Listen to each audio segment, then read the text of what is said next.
Hello and welcome to this primary election debate for Democratic candidates in Congressional District 4, representing parts of Mesa, Tempe, Chandler, and Phoenix. This debate is sponsored by Clean Elections, the state's nonpartisan voter education agency. My name is Steve Goldstein, and I'll be moderating tonight's conversation. Our format will be a little bit different tonight. We're hosting a 30-minute one-on-one discussion since only one candidate, Kai Newkirk, has agreed to participate. Greg Stanton has declined our request to attend. We are sharing this conversation as part of an effort to support democracy in Arizona through a partnership with the Citizens Clean Elections Commission, the Arizona Media Association, and Reister. It's a partnership designed to make candidate debates accessible to everyone in Arizona. That means this conversation will air on a long list of local TV stations, radio stations, and digital platforms, including support from local newspapers. It's a shared effort between hundreds of local media brands across Arizona. And thank you to voters across Arizona who've submitted questions for this debate. We have reviewed all of them to make sure every voice is heard. However, the candidate has not been given advance access to any of the questions. Additionally, candidates for this race will participate in a speed round at the end of tonight's conversation. These questions have been given to the candidate ahead of time, and he'll have 15 seconds to answer each one. And with that, let's hear from our Democratic primary candidate, Kai Newkirk. Welcome. Thanks very much for being here. Great to be with you. Thanks for having me. And now you have 1 minute for your opening statement. Working class Arizonans can feel it every day. A decent life is harder and harder for us to afford. While the billionaire oligarchs try to buy our elections and rig the economy even more in their favor, we struggle with the basic cost of living more and more. I'm running to flip the tables of this corrupt status quo, from banning grocery price gouging and freezing utility rates to Medicare for all, universal child care, a national rent stabilization policy, and a national living wage. I'm fighting to deliver change for the working class and prove that democracy can do that once again. Thank you. Let's start off with the questions now. What's your most relevant experience for this job, and how important do you think experience is for this job? I think my most relevant experience is as a community organizer and leading nonviolent social movements in our country for decades.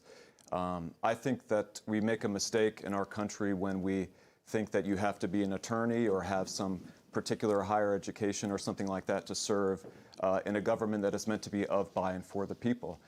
This should be a government in which working class people, whether you're a teacher, a plumber, a firefighter, you feel like you can be serve in that office. And I've been fighting in the core struggles in our country that have been at stake for a long time to deliver change for people and win, and I'll bring that to bear if I serve in Congress.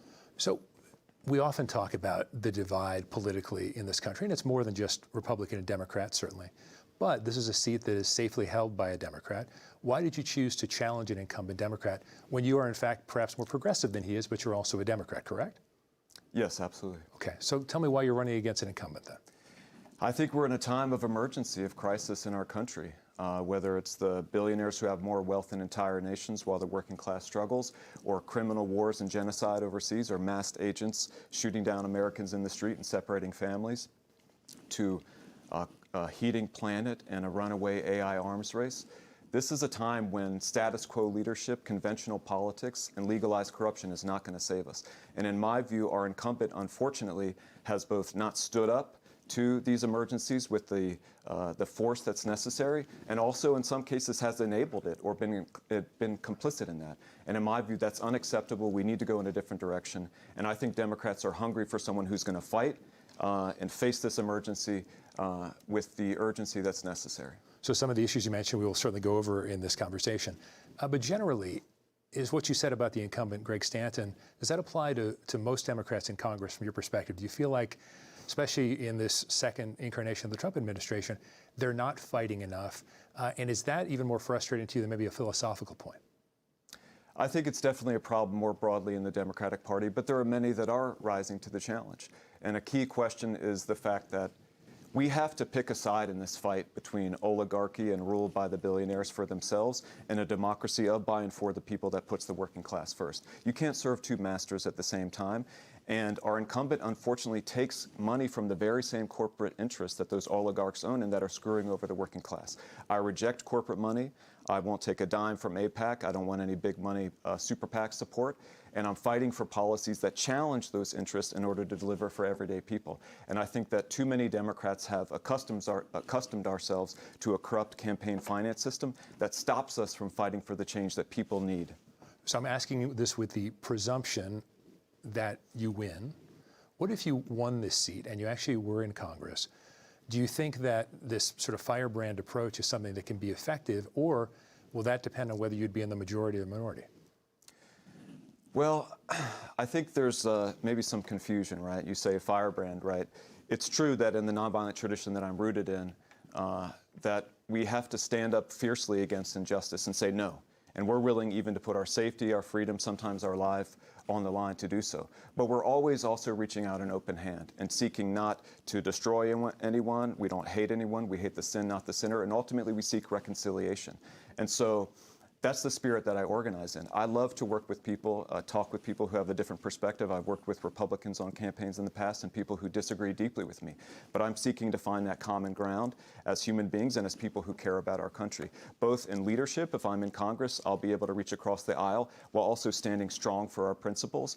And as a candidate, I'm reaching out to people, whatever party you're in. You might be someone who voted for Trump, but your grocery prices are going up. I'm fighting to ban that grocery price gouging. Your utilities are going up. I'm fighting to freeze utility rates. You're fighting with the health care insurance company when you're sick. I'm fighting for Medicare for all. And so we have a common interest, and I'm reaching out to people to come together. Dr. King talked about making America a beloved community. That's the vision I'm dedicated to. Well, let me ask that now then. Is he one of your political idols? Are there other political heroes you can tell us about? Most definitely, most definitely. I'm inspired by the example of the courage, the willingness to sacrifice, the commitment always to the least of these, and having a vision of an America that was, in which we all can belong. So let's go to the issue of immigration enforcement, which has been extremely scary for a lot of Democrats, but non-Democrats as well. Are you someone who, we've heard this phrase before, would you want to abolish ICE, Immigration and Customs Enforcement? Yes. We have to abolish this agency. We have to disband it. It has proven that it's a danger not just to the rights of Americans, citizens and immigrants alike, but to our lives. ICE was only founded in 2003 to take, after 9/11, to take a counterterrorism approach to the civil matter of immigration. I think it's proven itself to be a disaster. We don't just need to rein it in, like the incumbent says. In my view, we need to disband it, end that agency, restructure the Department of Homeland Security as it pertains to immigration, and reorganize not just immigration law to have a path to citizenship, but how we enforce that to put humanity at the center. And this is a huge point of disagreement. I talk to so many Democrats who are outraged and afraid about what has been happening. People that are afraid to leave their homes as immigrants, and citizens that cannot accept living in a country where this kind of thing is happening. And in their view, and in mine as well, the fact that our incumbent voted for the Laken Riley Act that gave Trump a green light for his authoritarian mass deportation campaign and began this erosion of due process, gave ICE more power to detain and deport people. To me, that's an outrage. That was the first fight in the question of whether we were going to go in the direction of authoritarian mass deportation or uphold the values on the Statue of Liberty. And Stanton was in a small minority of Democrats in the House who voted for that bill. Others have apologized for it. I encourage him to do so. It might be one reason why he's not here at this debate tonight, because he doesn't want to have to answer questions like that. But in my view, we have to be accountable. He should apologize, and we need to fight for the reforms that will end this reign of terror once and for all, which does indeed mean abolishing that agency. So if ICE did not exist, what sort of immigration enforcement would you believe in for those who are undocumented? Should they have a path to citizenship? Should they be sent to the back of the line, as people say? What are your thoughts on those who did come into the country without documents illegally? Well, you know, you see Trump has his gold card, right? So people that are wealthy abroad and they want to come here, they can pay to get in. But if you're a poor and working class person, if you're someone who's fleeing economic disaster, there's no path for you. There's no line to get into. And we have to understand. Let's look at what we're doing as a country. We trust undocumented immigrants to care for our children, to care for our elders, to grow and serve our food, to build our homes, and yet somehow not to be protected and have the basic rights to have legal status and a path to citizenship. To me, that is a deep hypocrisy. It's a matter of justice as well as mercy and compassion to finally deliver on that path to citizenship. And I'll never stop fighting for that. And one thing that, at least for a while, seemed to have support on both sides of the aisle, and that has changed a bit, shall we say, DACA. Where do you stand on that and the importance of committing to those who were brought to this country undocumented but did not have a say in the matter? Absolutely, of course. There are loved ones in my life, family members that rely on DACA. It was a huge victory, and we have to protect it. And I've been involved in the fight, not just to help win it in the first place, but to protect it when Trump tried to repeal it. And it's not just for DACA recipients, though absolutely we have to fight for that, and Trump is doing more now to put those folks at risk. But it's for all the undocumented immigrants who are rooted in our country and are contributing to our nation, to our communities day in and day out. Let's talk about affordability. For a number of years, inflation was an issue in the Biden administration, but we've seen it ramp up again in the Trump administration. Most people think it's related to the war with Iran. But tell me, what are the most important ways of making this a more affordable nation? We have unaffordable housing for a lot of folks, unaffordable health care for a lot of folks. How do you start to fix those problems? This is a core focus for me in my campaign, is to bring down costs for working class people in our country. I think to solve a problem, you've got to diagnose it correctly. And we have to understand that we're not going to be able to solve this problem without confronting the power of the oligarchs. We can't take money from the same corporate interests that are profiting off a corrupt status quo and screwing over the working class. So in my view, the first step is to understand that and take action to break the grip of that dependence, and then take our power back. We have to ban corporations and billionaires from the political spending that they're doing to try to buy our elections, so we can free ourselves to fight for the policies that we think are right, regardless of what they think and whether it's going to make them richer or not. And then once we do that, we can deliver on the kind of bold policies that people will feel in their day-to-day lives, like FDR did when we were facing the threat of fascism. He delivered Social Security and changed the lives of poor and working class seniors in our country. So that's what I'm fighting for, to freeze utility rates, which we can do to stop water and electricity prices from going up beyond so many people's reach and straining them. I want to fight for a moratorium on the AI data centers that are jacking those up, a national rent stabilization policy, and massive investment in affordable and social housing, Medicare for all to finally join much of the rest of the world to guarantee health care as a right, not a privilege, a national living wage at least $17 an hour indexed to inflation, a federal jobs guarantee, universal child care, and banning price gouging in groceries and gas. We can do a windfall profits tax on the big oil corporations that are making incredible historic profits right now, and give a rebate to working class folks to cover this huge increase in gas prices. So this is what's possible if we actually decide that we're not going to accept a government that's primary purpose is to help enrich the billionaire class. And we say, no, it's a government of, by, and for the people, and we're going to prove it. We're going to make it so you can feel it in your daily lives, that it's easier to get by. Tell us who specifically the oligarchs are in the U.S. There are many of them. If you look at Trump's inauguration, there was a good number that were sitting there with him.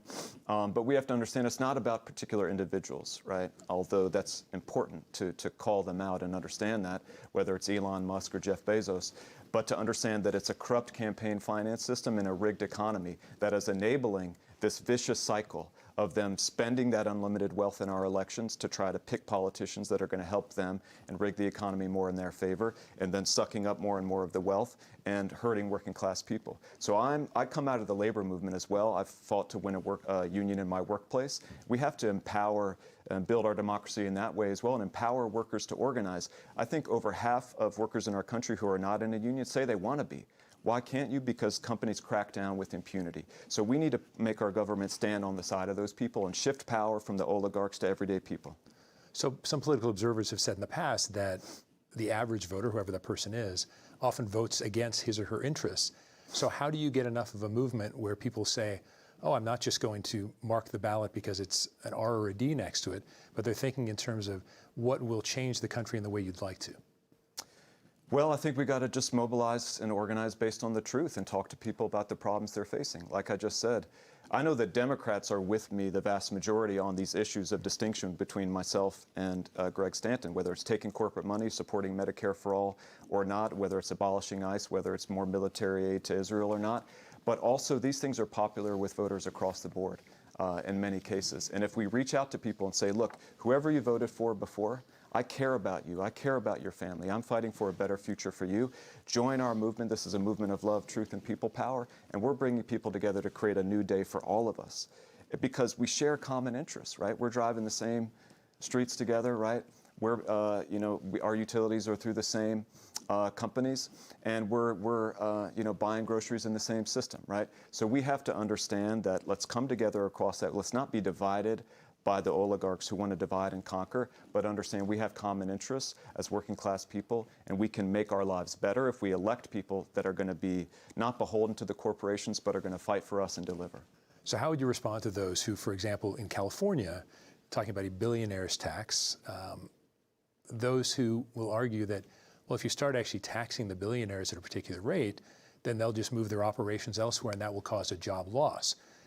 I presume that's not your philosophy, but how do you quell against thoughts like that where people think if there is a reform in that direction, well, the economy might actually get worse because we'll have fewer jobs?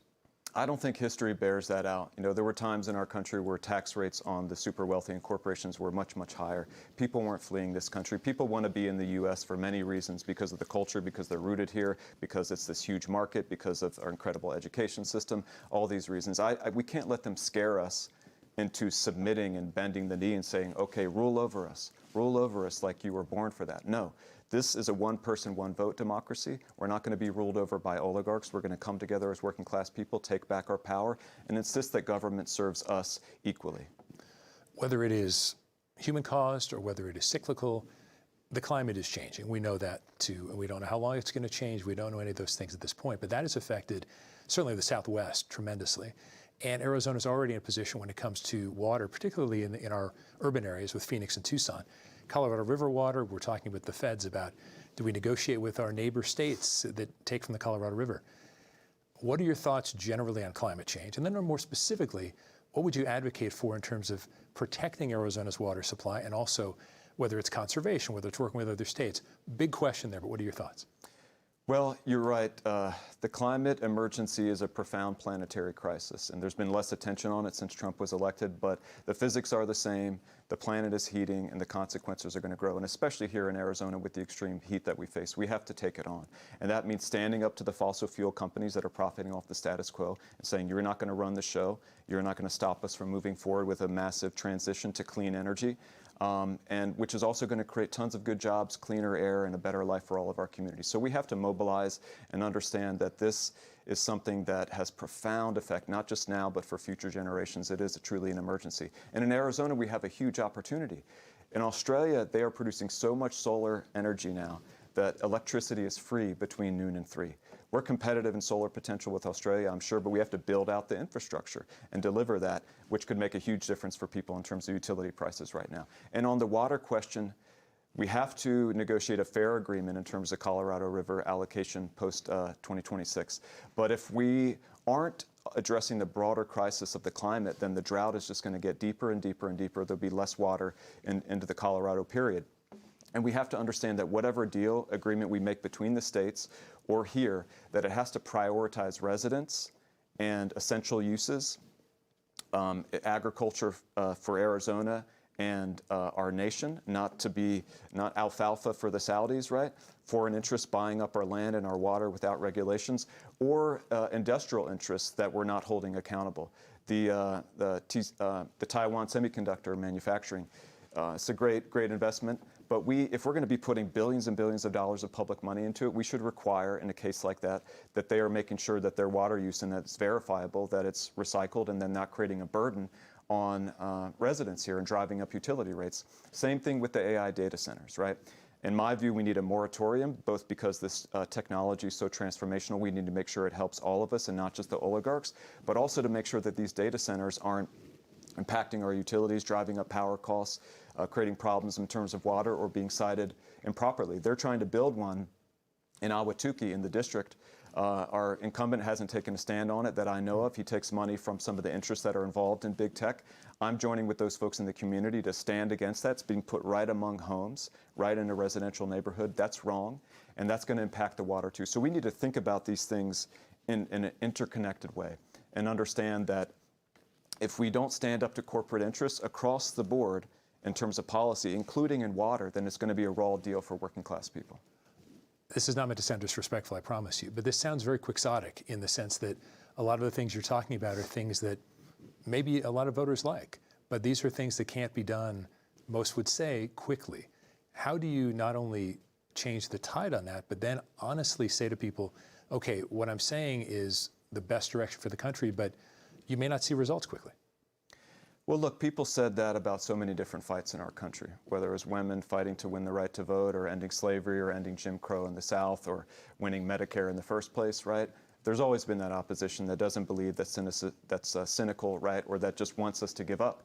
I disagree with that. I think change is possible. A new day is possible when everyday people and working class folks come together, organize, and fight for it. So it's not going to be easy, but if we don't fight for what we believe in and what we need, what are we doing here, right? We're in a time of crisis and emergency as a nation. We should fight for the change that will actually get us out of it and help us to live in a good way where a decent, good life is affordable for all of us, where we can realize the stream of liberty and justice for all. To me, that is possible, but it means confronting the problem, confronting the oligarchs that are holding us down and keeping us back, taking our power back, and delivering this change. It's going to be hard, but we're going to organize together, we're going to fight, and we can win just like our forebears overcame great struggles in their time.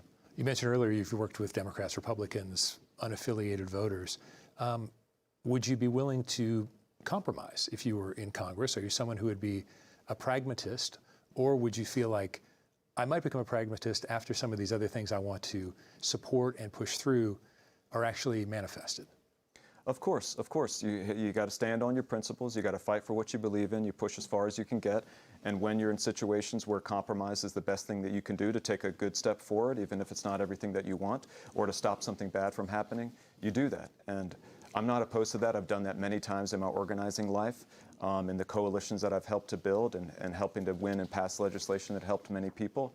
When I was a deputy to a city councilman in LA, where we had more constituents than a congressional district generally does. So to me, like I said before, that's a part of the nonviolent movement tradition that I believe in, is standing on your principles, being willing to fight, entering into conflict, being willing to sacrifice, mobilizing power, but also keeping the hand open and trying to bring people together towards higher ground. Are you optimistic that can happen? Absolutely. I look back at the struggles we've overcome in the history of our nation and around the world. To me, as long as we're breathing, there is hope.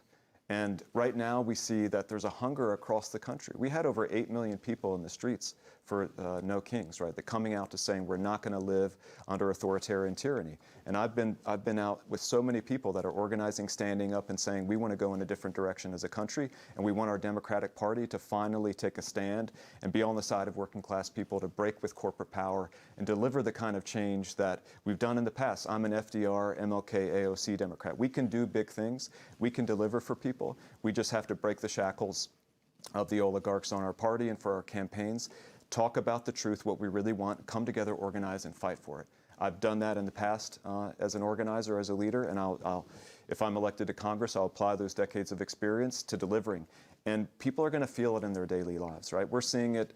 Zoran Mamdani in New York City, people said he couldn't get done so much, and they're opening up public grocery stores. They are delivering on universal pre-K. People are sending their kids to that, and it didn't exist before, and it's saving them tens of thousands of dollars. So we shouldn't listen to the people that are profiting from the corrupt status quo when they say, hey, you can't have anything good. You can't change your lives for the better. No, we should look to our history and what's happening now, organize together, fight, and win it. Our speed round questions are up in just a minute, so I want to ask you about a 60-second question about this.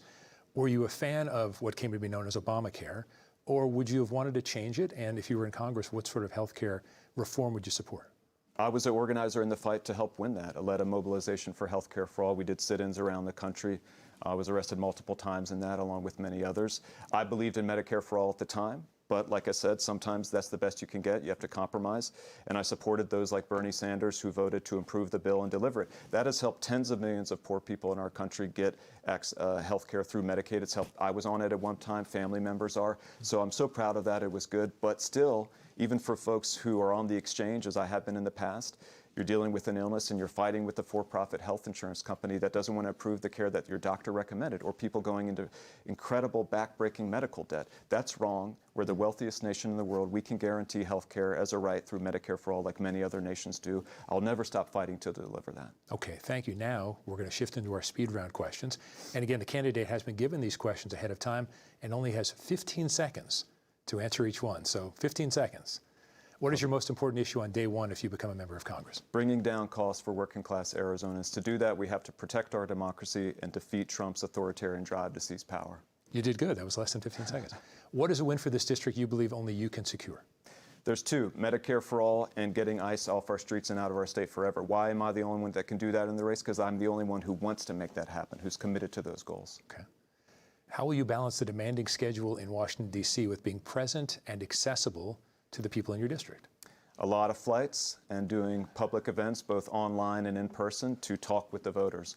Our incumbent has canceled or not shown up to, I think, 5 different either forums or debates now. I'm not going to govern like that if I'm elected. I'll be accessible to people. Okay, last speed round question. You can maybe have a little more than 15 on this one. What do you love most about Arizona? Well, I'd have to say the land, just our beautiful mountains, rivers, canyons, forests. I try to get out there as much as I can. And also just the great people that I've connected with in my years here and the people that are coming together in our campaign. When I see the love that they feel in their hearts for their neighbors and that they're willing to go to work to make our lives better, it's a beautiful thing and it makes me happy. Okay, thank you for answering my questions. And now it's time for your closing statement. Mr. Newkirk, you get 1 minute. We're in a time of emergency and crisis for our nation on so many fronts, from this cost of living crisis and billionaires that are trying to buy our elections, to genocide and criminal wars abroad, to our heating planet, a runaway AI arms race, mass agents shooting down Americans in the streets. We need a Democrat who will fight to flip the tables of that corrupt and authoritarian status quo and deliver change for everyday people that we can feel in our lives. Our incumbent refuses to answer questions on his record and these votes that he's made against the values and interests of Democrats. I'll never do that. And if I'm elected, I'll apply the decades of experience I have as a community organizer and a leader in nonviolent movements to deliver this change for our people and meet the test of this historic moment. I ask for your vote and your support. Go to kaiforaz.com to join our movement.